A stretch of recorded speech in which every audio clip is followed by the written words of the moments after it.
Hello guys, Mark Paragas here and nandito tayo ngayon sa NAIA Terminal 3 syempre for another travel vlog. Right after kasi guys ng Bohol natin, marami nag-comment na sana daw pumunta naman ako dito sa pupuntahan natin ngayon.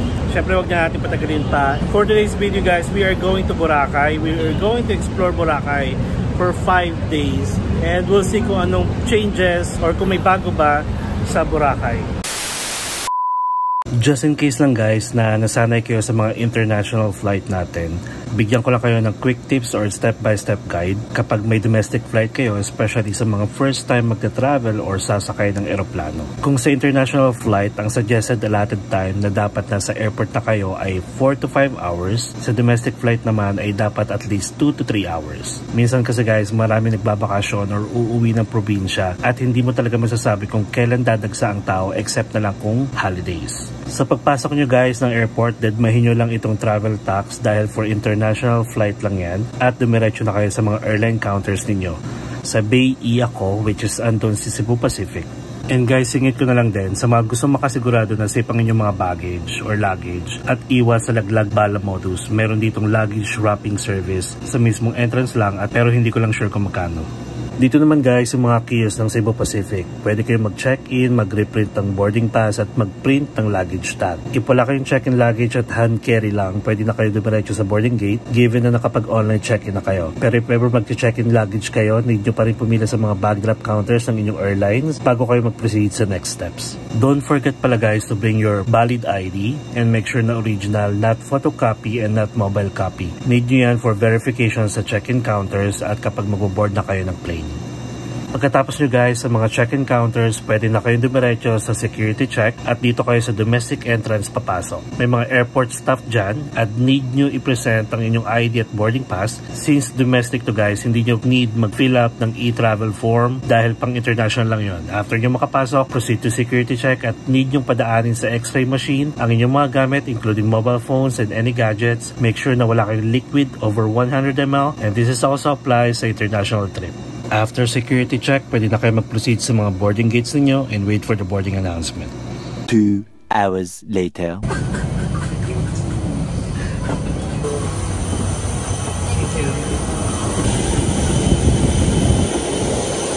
Since meron pa ako natitirang sa Super Pass, ginamit ko siya guys. So nakamura tayo sa ticket natin. And now we are here sa Caticlan Airport. Ayan guys, paglapag nyo or paglapag ng airplane, lalakarin nyo pa siguro mga ano lang to. 2 minutes walk going to the arrival hall. Ayan siya. And since mainit, may pa free umbrella si Cebu Pacific. Pero hindi to libre yan na pwede nyong iuwi. Ibabalik nyo rin pagdating nyo dun sa arrival hall. Dito naman yung waiting area for your luggage. Siguro mga 5 minutes to 10 minutes lang yung waiting time. And by the way guys, did you know na nakasabayan ko yung ilang mga contestants ng Miss Universe Philippines and not sure kung ano yung event na pupuntahan nila dito sa Boracay. And in fairness guys, katabi ko si Miss Pagadian City and Miss Pampanga pero hindi na ako nagpa-picture at binidyohan ko na lang sila. So good luck candidates and slay!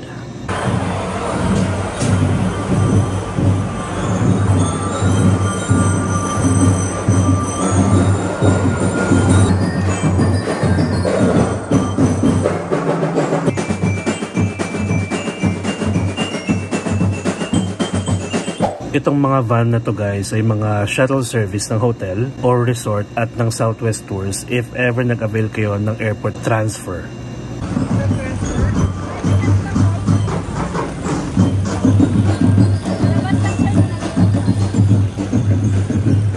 So guys, palabas na tayo and kung napansin nyo sa signage ni ate, nakalagay yung tricycle to port. Dahil for today's video, tayo ay mag-DIY transfer from Caticlan Airport going to Boracay Island para naman ma-check natin kung saan tayo makakamura at kung saan mas komportable. If ever gusto nyo mag-avail ng airport transfer from Caticlan na hanggang mismong resort nyo na, usually ang price niya ay nagre-range from 1,200 to 1,500.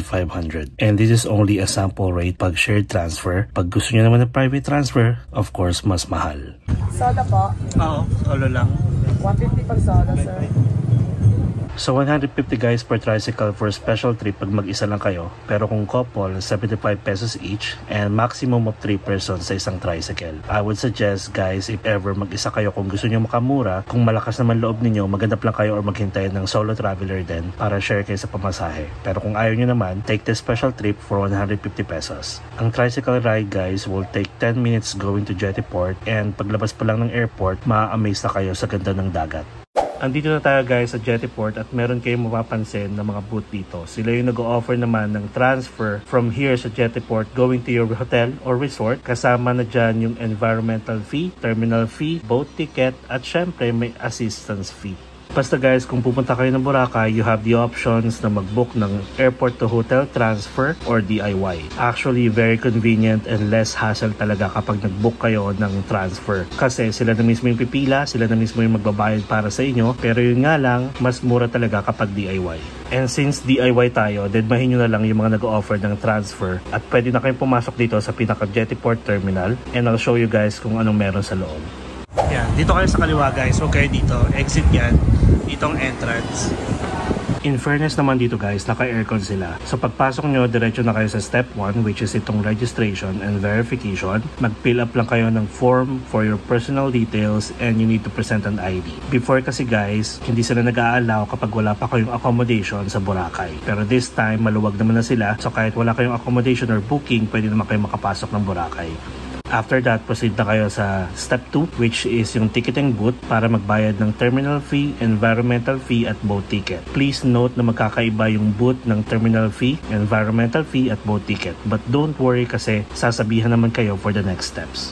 So guys, need ninyong i-present itong mga ticket na to sa exit paglabas dito going to the docking station ng mga boat, kaya wag nyo munang itago at wag nyong wawalain. So guys, we are done. Magbayad ng terminal fee, environmental fee at saka yung boat ticket natin. So total niya is 350. Aircon naman dito guys. So kung gusto niyo magstay pa dito, okay lang kasi aircon. Sobrang init kasi sa labas. Kapag tapos na kayo dito, punta na kayo dito. Ayan sa gilid ko lang. Sundan nyo lang yung nakalagay na tourist. Tapos itong ticket na to guys, yung boat ticket niyo is kailangan nyo i-present doon sa loob para papalitan ng seat number. Don't forget na pilapan nyo rin yung ticket niyo para pagdating doon, hindi nyo na kailangan mag-fill up kasi mainit na doon.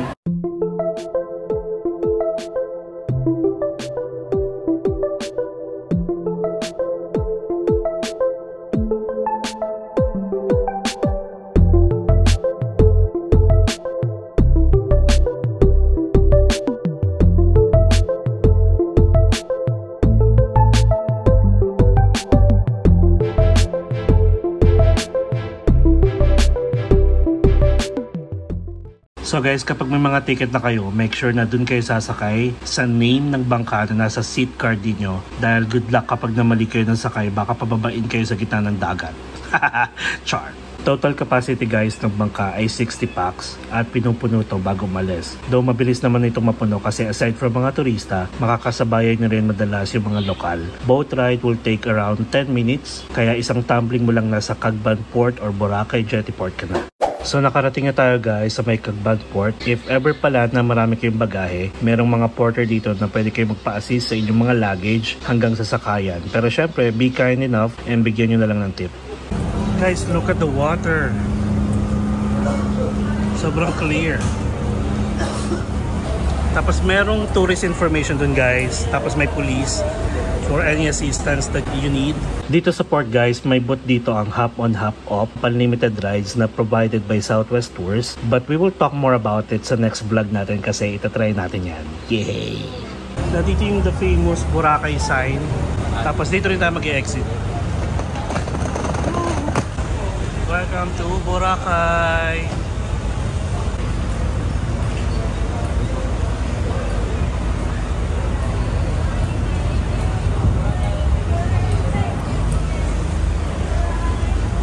Paglabas nyo dyan, nandiyan na yung mga e-trike kung gusto nyo ng special trip or public transpo e-trike. Then, andito rin yung mga van or hotel shuttle if ever nag-book kayo.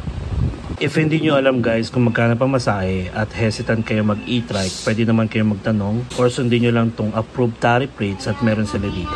So nag-special trip na lang tayo guys for 150 pesos kasi malaki yung dala natin luggage at may backpack pa tayo para hindi rin masikip sa e-trike kung may mga kasabayan tayo. Sa e-trike will take for about 10 to 15 minutes at sa D-Mall tayo bababa.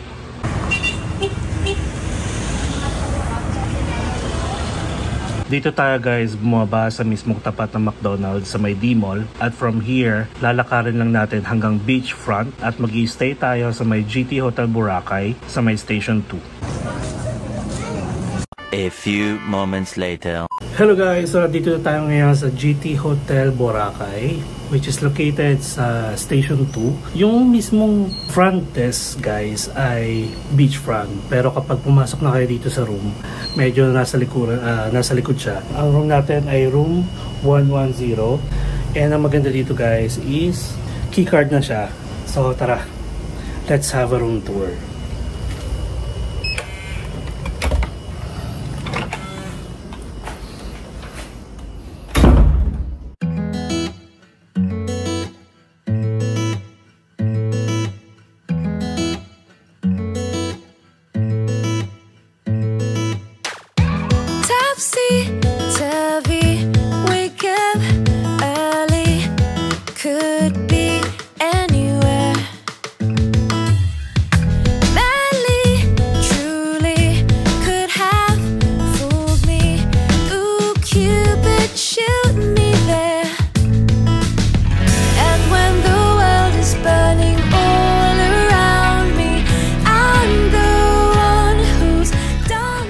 This room is actually a Mediterranean inspired, parang Santorini inspired. So, hindi mo tayo palagi nagkukulang na make sure na aside from the emergency evacuation plan, sa mga hotel guys, sa mga resort, lalo na dito sa Boracay, make sure na aware kayo sa mga house rules, like bawal kasi yung mga henna tattoo pag nadumihan nyo, yung mga towels, yung kama niyo, tapos yung mga rooms non-smoking, pag nahuli kayo, well, magpa-fine lang naman kayo ng malaking halaga. I think in-upgrade daw tayo ni Kuya. Cutie-cutie si Kuya nasa reception. Ano lang reception lobby, yun lang, tapos mga rooms na. Actually, yung pinaka-bar niya before, wala na daw, hindi daw nag-renew. So sad, pero hindi mo tayo masyado magbabar. Yung kanyang lobby or yung reception area, lalakad lang kasi siguro kayo ng mga 10 steps. Tapos, aircon naman, pwede kayo magstay doon kung gusto nyo mag-check-in dito tapos napaaga kayo. And then, kapag nag-check-in na kayo, bibigyan kayo ng room, lalakad lang kayo sa likod. Nandito yung mga rooms niya. And so, room natin ngayon is 110. So, meron siyang work table. Fixed yung work table niya, guys. Tapos, may TV. I think this is like 32 inches TV. Tapos, may mirror dito. And then, may kettle, may water, may mug, may libreng coffee, sugar, and creamer. Meron silang fridge. Tapos on this side, merong hanging area for your clothes. May umbrella kung gusto yung hiramin. May slippers. Tapos may another area dito for your luggage, for your things, for your stuff. For the bathroom, in fairness naman, malaki siya guys. So dito muna tayo. Vanity mirror, vanity sink. May complimentary bath soap, toothbrush, dental kit. Tapos may shower head, may hot and cold shower yun guys, tapos merong towels and the toilet with bidet which is 10 out of 10. Tapos ang ganda ng ano niya guys, sliding door. From the kama, hindi naman kayo kita kapag naliligo kayo or more na, pero dito, ayan, makikita nyo na yung silhouette. Actually yun lang, medyo nagpapalamig tayo. Currently it is 1:45 PM and ayan, ito lang siya. Tapos yung view natin. Safe naman. Glass. Window. Ayan. Sige, sabihin ko na lang din kung magkano natin nakuha yung room. For 3 nights guys, nakuha ko lang siya ng 9,161 pesos and 66 cents. This is a queen size bed by the way. Kung dalawa kayo, ayan, makakatipid kayo. Mas lalo kayo makakatipid. Lumalabas na parang tigano lang kayo. For 6. And that's good for 3 nights na. Walang breakfast dito guys kasi nga wala na silang bar. Wala nang resto. Stay lang talaga. In fairness naman, mukhang safe. May guard. Tapos, ang pinaka-entrance and exit nyo lang is yung nasa hotel lobby. Ayan, may telephone pala. If you need any assistance, ayan o. May mobile number din, nandoon nakalagay. Tapos may 2 sides lamp, may side table, fixed side table. Meron din silang wifi. So by the way, ang room natin dapat ay standard queen. Pero ang nabigay sa atin, in-upgrade tayo ni Kuya sa deluxe queen.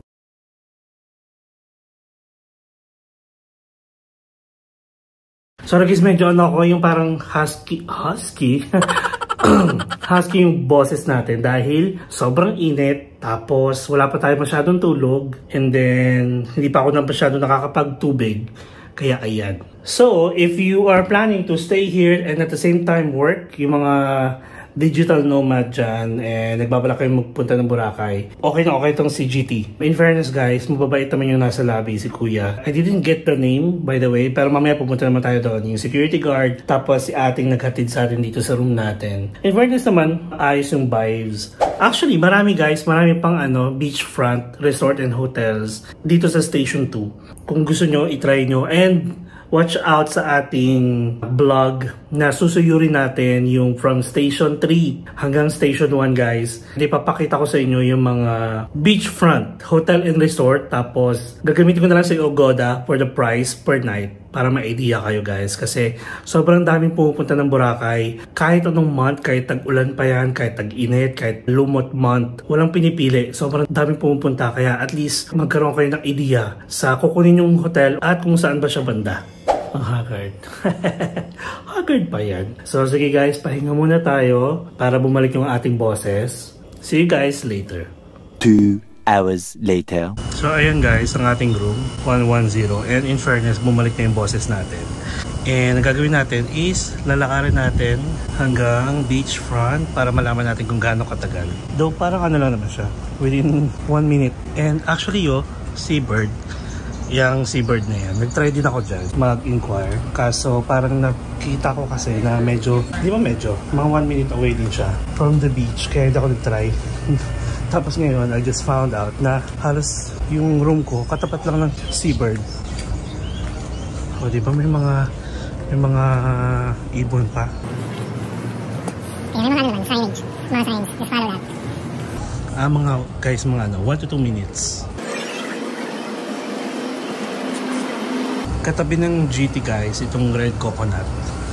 Ayan o, ito kalagay. Red coconut. Ito na siya. Ayan o, tatanaw ko na dito. Ayan. So ito yung bar before. Ngayon, wala na, hindi na siya nag-renew. Tapos ito yung lobby nila. Reception. And then, ito na siya. Look at this. So ito yung the district guys, tapos ito yung papasok going GT. Dati kasi bar yan, so ngayon nakikita nyo meron ng Master Siomai, may Babe Store, tapos ito yung papasok naman sa Seabird. So muntik na ako maligaw kasi last year may signage po sila dyan na GT, so ngayon yun na lang, GT available rooms. Dito ang D-Mall, sa way na to, tapos sa kabilang side naman going to Astoria. So ito na ang D-Mall guys. So ngayon lakarin natin dito, maghanap tayo ng makakainan. Parang ang lapit na lang, pero kanina nung kitbit ko yung luggage, parang ang layo. So may BPI dito sa harap lang ng Little Taj. A few moments later.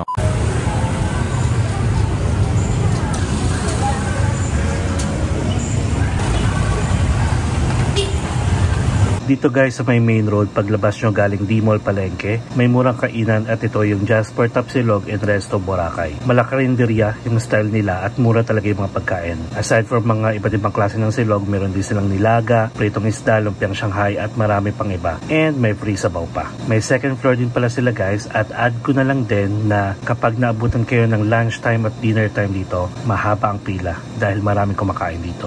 And in fairness guys, kahit mura yung mga pagkain dito, panalo naman at malasa. So guys, from Jasper, try natin lakarin hanggang D-Mall. So ito yung mini palengke ng D-Mall guys. Pasukin natin. And pakita ko sa inyo kung ano meron. Ice Cream Dessert Cafe. Instagrammable. Tapos yan, marami na mga shop dito. Tsaka mini palengke, of course. Yan. Tanghulu. Pag maglalakad kayo dito guys, ingat-ingat kasi daanan din siya ng motor tsaka ng e-trike. Ayan guys, kaliwat kanan puro ano yan, meat shop. May bigasan. Tapos may bilihan ng fruits. Ayan, may mga kainan din. Ayan.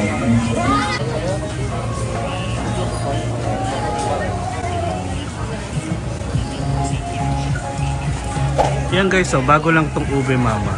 Tapos meron din dito yung halo mango. Pero mas gusto ko tong ano, ube mama. Kasi guys, ano na yan, tomorrow na lang yan. Tapos may mga ano rin dito mga spa. Like mga foot massage, pedicure, manicure, and mga bilihan ng bike.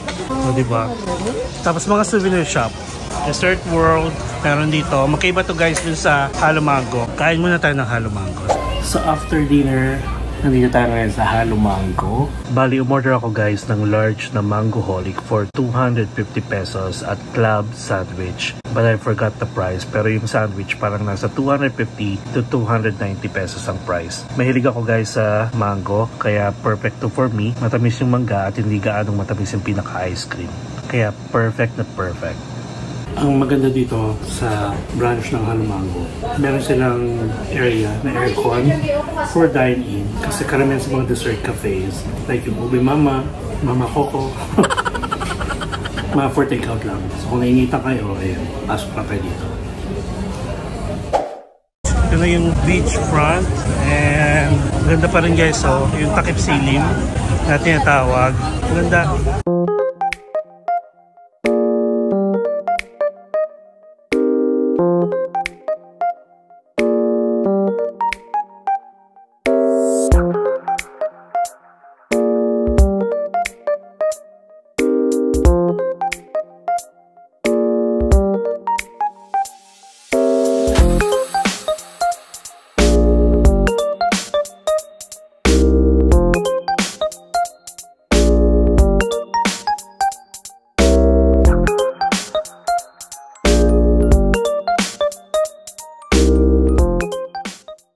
So, we are back here guys sa room natin sa GT Hotel Boracay. Tapos na tayo mag-dinner. Nakapag-buffet. Hindi tayo nag-buffet. So, nag-dinner tayo sa Jasper. Tapos, nag-dessert tayo sa Halo Mango. And ngayon, time check, it is 6:52 PM. Ang gagawin natin guys is magbabawi tayo ng tulog kasi wala pa tayo masyadong tulog. Nakaidlip tayo kaninang hapon, siguro mga 1 hour, pero kailangan pa rin natin pahinga kasi baka pag hindi tayo nagpahinga, hindi ako nagbawi ng tulog guys, baka bukas hindi ako makapag-vlog. Ang ganda ng lighting dito, oh. Tapos yung salt is blue, matching sa headboard ng kama natin. So anyway, finally, ayan, after ilang months, nakabalik din tayo sa Boracay. So by the way, recap na lang tayo kasi lahat ng ginawa natin today is kasama sa video natin or first vlog natin about Boracay. So ito yung DIY transfer from Caticlan Airport going to Boracay Island. Meron pa tayong room tour dito sa GT Hotel Boracay. If you're looking for a beachfront hotel or resort sa Station 2, pwede kayo magstay dito. As you can see, maganda yung mga lightings, Mediterranean inspired yung room. In fairness naman, tahimik, magkakatabi. Parang dalawang room per cottage ba tawag doon. And malakas yung internet in fairness. So sobrang dali lang ng medyo mainit lang kasi talaga. Tapos gutom tayo. Kaya parang nakakapagod yung biyahe. So yun lang guys. Sa kakadaldal natin, it's 7:09 PM. Mag-shower ako mamaya. Ubusin ko lang itong ating Halo Mango. Tapos, manonood lang tayo ng Netflix. Then, bawi tayo ng tulog. Para bukas may energy tayong mag-vlog. Share ko na lang din guys. Ang disadvantage pa? Hindi naman eh. So yun guys, kung nagbabalak kayong maging solo traveler, yun nga lang, dito sa Boracay, medyo nakakaloka lang kasi may mga tinanungan akong mga mga agency na nag-o-offer ng mga activities dito. Kapag nalaman nila guys na solo traveler kayo, kahit na yung activity guys is for joiners, dead ma sila. Kasi siguro, kasi solo nga lang kayo, wala masyado silang kikitain. So they prefer talaga yung mga group. At least markado na sa akin yung mga tinanungan ko guys. Yan, doon sa mga agency na tinanungan ko about sunset party, tapos nalaman yung isa lang. Pagpatuloy nyo lang yan. Char!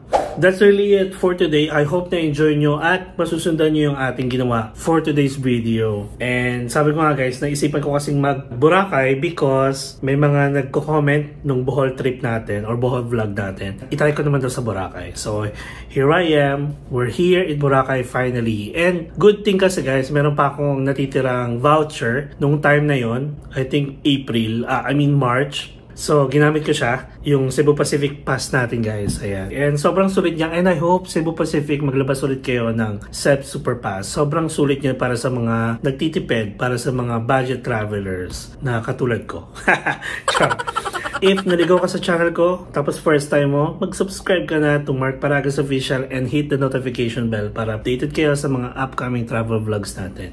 More travels guys, more fun. And live life to the fullest.